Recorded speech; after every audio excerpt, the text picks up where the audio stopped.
अस्सलाम वालेकुम, मैं हूं अरबाब जहांगीर। आप देख रहे हैं मेरा यूट्यूब चैनल। उम्मीद है तमाम देखने वाले खैरियत से होंगे और बिल आखिर वो दिन आ चुका है जब पाकिस्तान तहरीक इंसाफ के चेयरमैन इमरान खान को लॉन्ग मार्च का आगाज़ करना है और आज सुबह 11 बजे लिबर्टी चौक से जनाब ये काफ़िला निकलेगा। रूट पूरा इमरान खान साहब गुज़िश्ता रात बता चुके हैं और बड़ी अहम गुफ्तगू भी उन्होंने की है, चूँकि एक तरह से जवाब दिया उन्होंने सोशल मीडिया पर जब वो गुफ्तगू कर रहे थे ट्विटर स्पेस से।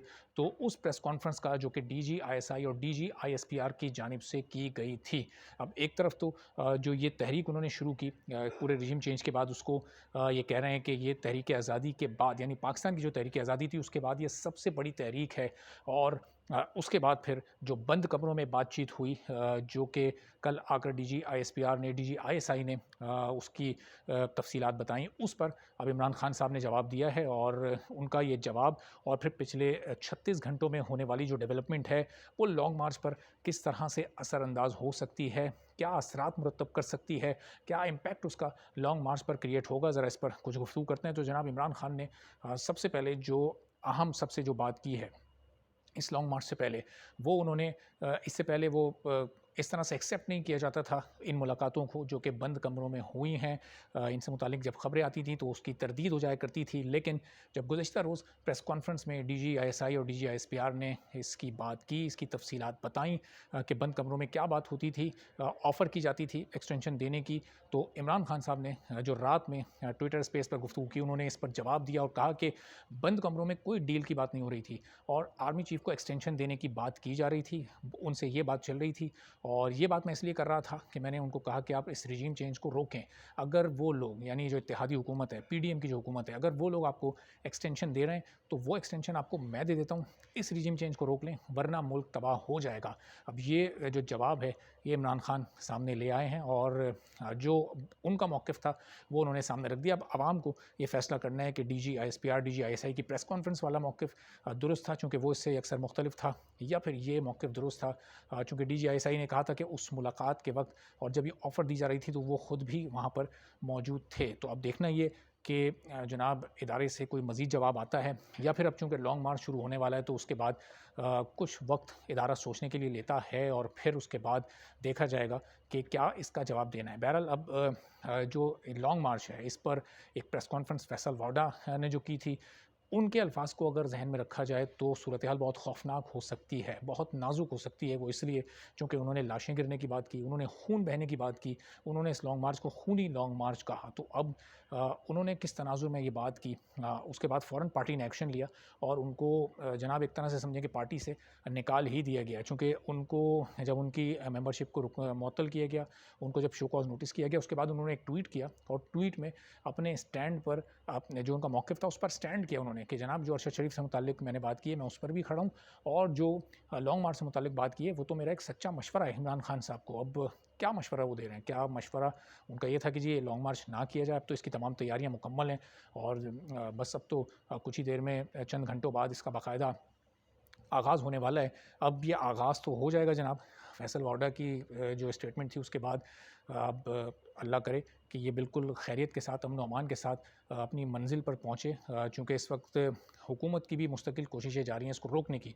इस्लामाबाद की इस वक़्त जो सूरत हाल है वो एक ओपन एयर जेल का मंज़र पेश कर रहा है। वहाँ पर 13,000 फ़ोर्स डिप्लॉय की जा चुकी है। उसमें रेंजर्स हैं हज़ारों की तादाद में, उसमें हज़ारों की तादाद में एफसी है, उसमें सिंध पुलिस के भी 1000 एहलकार बुला लिए गए हैं। तो ये तमाम लोग हैं इस्लामाबाद की सिक्योरिटी पर मामूर हैं। कंटेनर्स का एक वहाँ पर समझिए जाल बिछा दिया गया है, जगह-जगह कंटेनर्स आपको नज़र आ रहे हैं। इस वक़्त इस्लामाबाद को आप कंटेनरिस्तान ही कह लें तो ये कहना ज़्यादा मुनासिब होगा। एक ओपन एयर जेल वो इस वक़्त उसका मंज़र पेश कर रहा है। वहाँ के लोग भी शदीद अज़ियत में, जबकि ये लॉन्ग मार्च 4 तारीख़ को वहाँ पहुँचेगा। अभी उसमें 7 रोज़ हैं।